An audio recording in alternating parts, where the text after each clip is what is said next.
Hello everyone, welcome back to the tutorials again. So in previous session we have solved the problems on basic relations between the index properties of the soil. So you can see in your syllabus we have completed module number 1 and module number 2. So today we are going to start with module number 3, that is flow of water through soil. So you can see over here, so flow of water through soil can be studied by these two terms, that is permeability and seepage. So let us consider it one by one. So step by step we are going to study. So first I am going to consider the term permeability. So permeability is defined as it is a property of porous material which permits the flow of water through its interconnecting voids. So as we know that uh, soil as a mass is having the soil particles as well as voids. So in the voids air and water will be present. So we have already learned these things in three-phase system. So whatever the voids which are present in the soil, those are interconnected with each other. So flow of water through those interconnecting voids, so is nothing but it is a property of the soil. So the property of the soil which allows the water to flow through interconnecting voids. So it is called as permeability. Permeability doesn't means that flow of water. So permeability is a property of soil. So what property of a soil? The property which allows the water to pass through it. So this particular property of the soil is called as permeability. So permeability is denoted by small letter k. So you can see over here, permeability is denoted by small letter k. So why this permeability, study of this permeability is important, or else you may ask me why we need to study the flow of water through soil. So I will just take an example. Let us think that we are having a earthen dam. So let us take an example of earthen dam. So earthen dam is specifically made to store the water, but due to high porosity, due to high flow of water through soil, if all the water which we have stored in upstream side of the uh, dam is uh, moved to downstream side of the dam because of the flow of water through soil or high permeability. So for that purpose, we need to calculate the amount of flow of water through soil. So for that we need to study the properties such as permeability and seepage. Now permeability is important for following engineering problems. So permeability is used in various engineering problems. So while solving various engineering problems, we are going to consider the permeability. So first one you can see, for calculation of seepage through body of earthen dam. So this is what the example which I have taken. Seepage through body of earthen dam we need to calculate. So for that purpose also we need to consider the permeability or flow of amount of water. Next, calculation of uplift pressure in case of hydraulic structure. So as you can see, as the groundwater table comes to the top surface of the earth, the water which is present below the top cover of the earth will try to escape, so will try to come out, so which is going to induce some sort of uplift pressure on the foundation of the building. So to calculate that uplift pressure, we need to study the flow of water through soil. Next, you can see over here a very important thing which we need to study is to understand the groundwater flow, how the groundwater flows through the soil. So you can see the material which is having permeability property is called as permeable material. So what is this permeability property?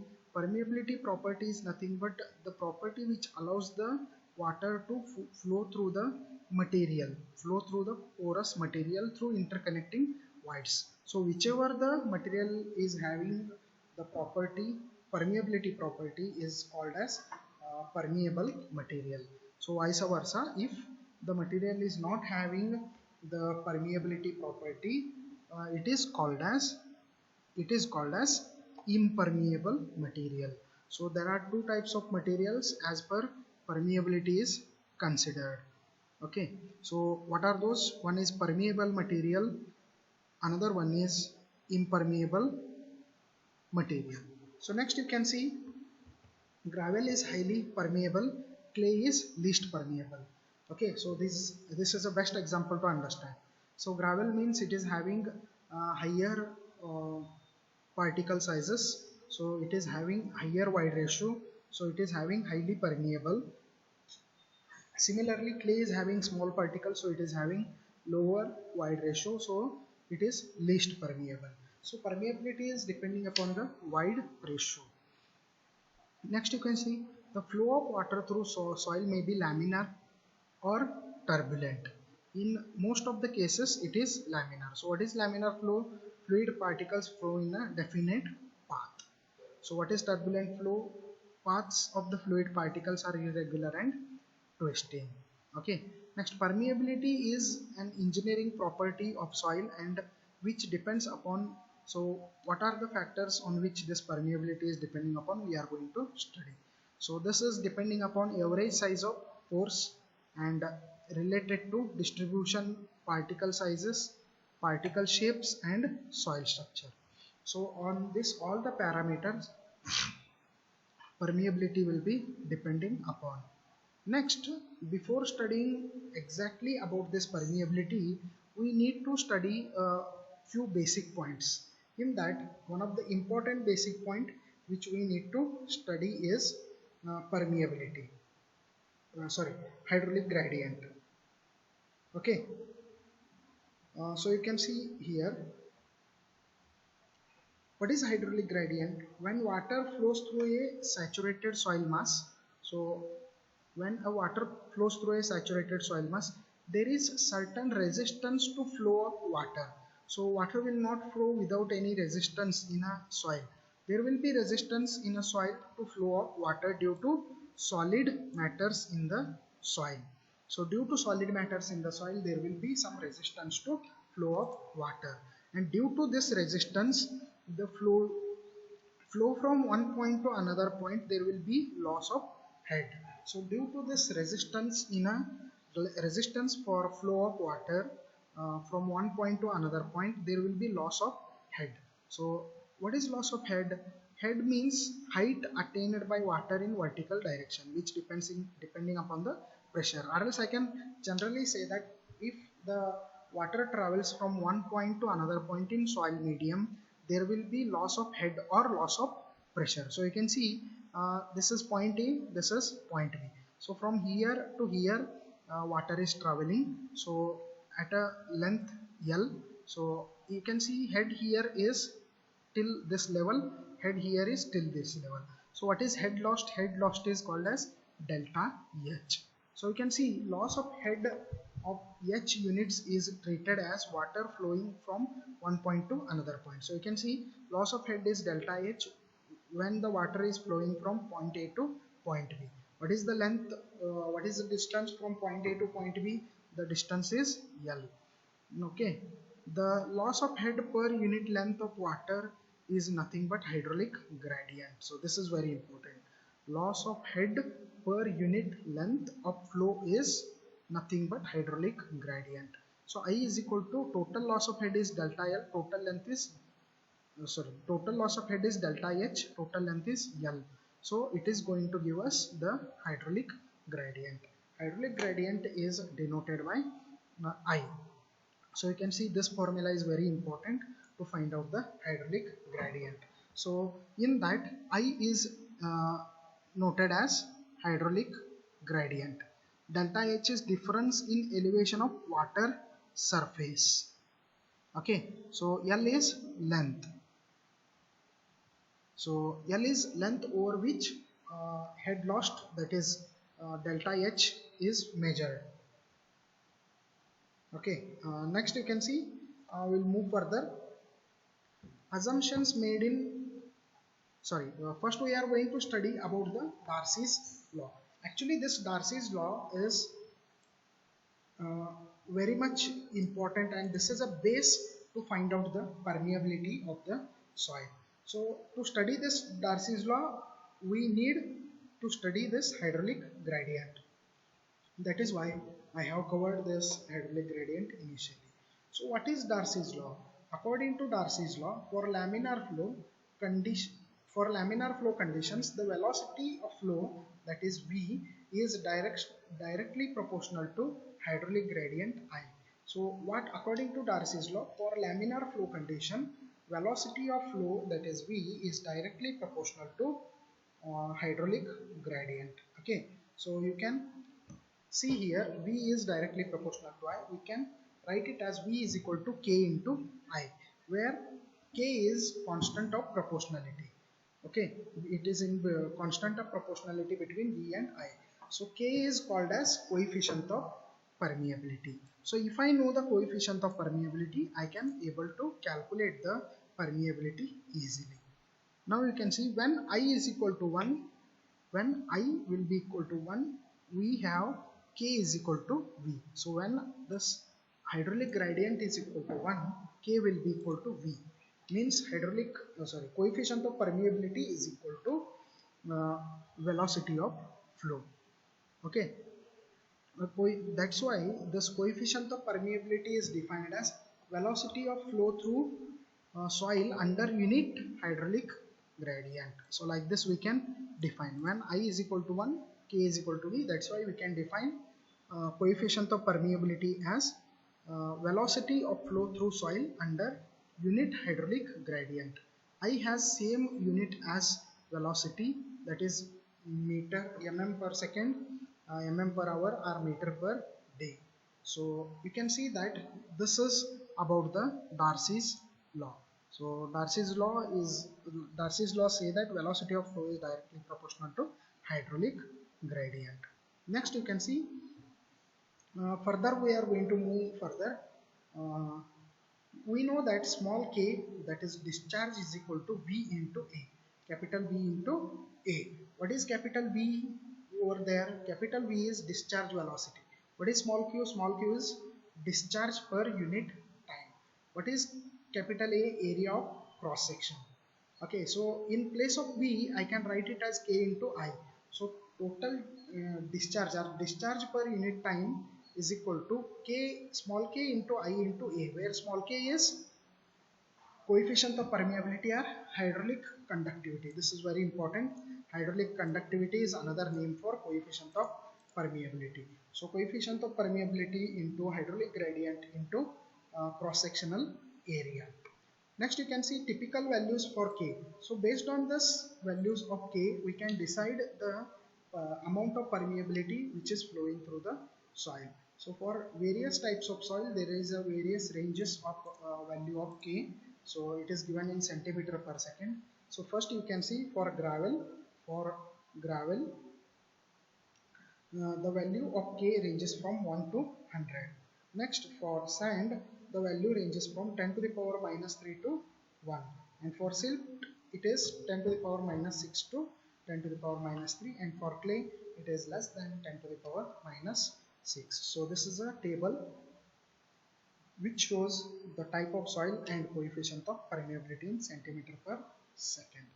Next, you can see validity and limitations of Darcy's law. Before studying validity and limitations of Darcy's law, let us study the assumptions which are made in Darcy's law. So first you can see the assumptions which are made in Darcy's law. Remember, this question was asked once in your examination, so I have specifically highlighted it. So first assumption which is made in Darcy's law is the flow is laminar.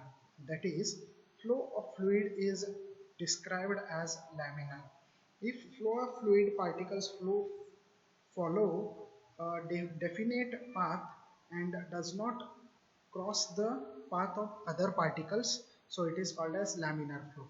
If there is a definite path of flow, it is called as laminar flow. So first assumption is laminar, flow is laminar. Second assumption, water and soil are incompressible. So water and soil are incompressible. So this is the second assumption. So third assumption, soil is saturated, because if the soil is dry, first when we are going to uh, drop the water on the soil, the soil is going to absorb that water if the soil is dry. If the soil is saturated, the water will not be absorbed by the soil, directly water will start moving. The flow is steady state, that is flow conditions do not change with time.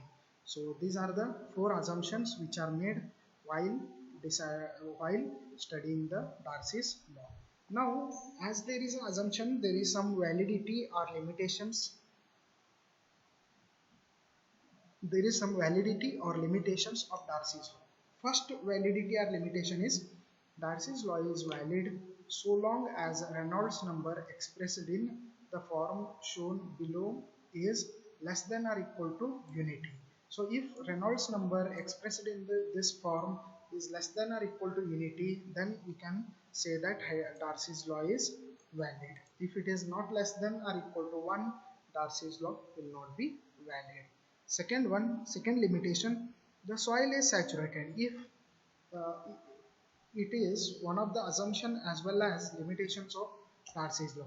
If the soil can't be saturated all the time in a site or practical, it might be dry, it might be saturated, or it might be in any condition.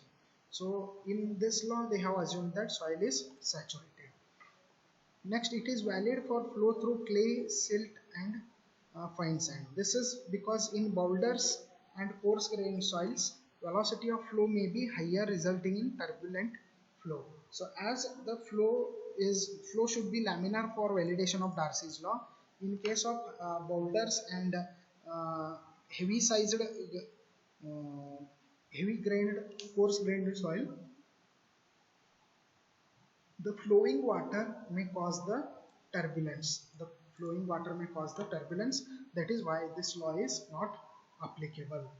The coarse grained soil, comma, little modification is needed to make the equation hold good. So for coarse grained soil, this equation, that is V is equal to K into I. So this equation which I am talking about, V is equal to K into I, is not applicable for coarse grained soil. So if coarse grained soil is there, we need to do small modification for this particular formula. That is V is equal to V is equal to K into I. But here we have to keep I to the power n. So what is the value of n? Value of n is 0.65. It is given by Hogg, who is a scientist. Now last limitation, in extremely fine grained soil, the velocity of flow is very small.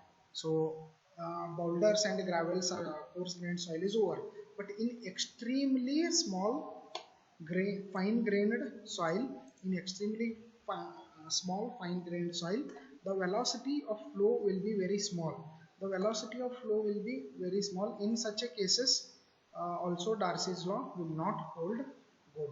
So remember, one or two times in your exam they have asked the question like this: explain the Darcy's law with assumptions and limitations of the same. So you have to write all these things. Okay, next one is, you can see from next session what we are going to do. From next session we are going to study about factors affecting permeability. So there are various factors which affect the permeability, that is grain size. Next you can see properties of pore fluid, wide ratio, effect of soil structure, stratification of the soil, absorbed water, entrapped air and other foreign materials, effect of degree of saturation. So like this, there are various factors which are going to affect the permeability of the soil. So we are going to study those various factors which are going to affect the permeability of the soil in next session. So I will just generally brief the things first, and in depth we are going to study the factors affecting the permeability in next session.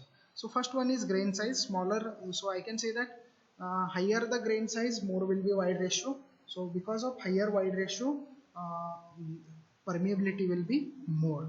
Smaller the grain size, permeability wides will be smaller, and due to which lesser will be the permeability.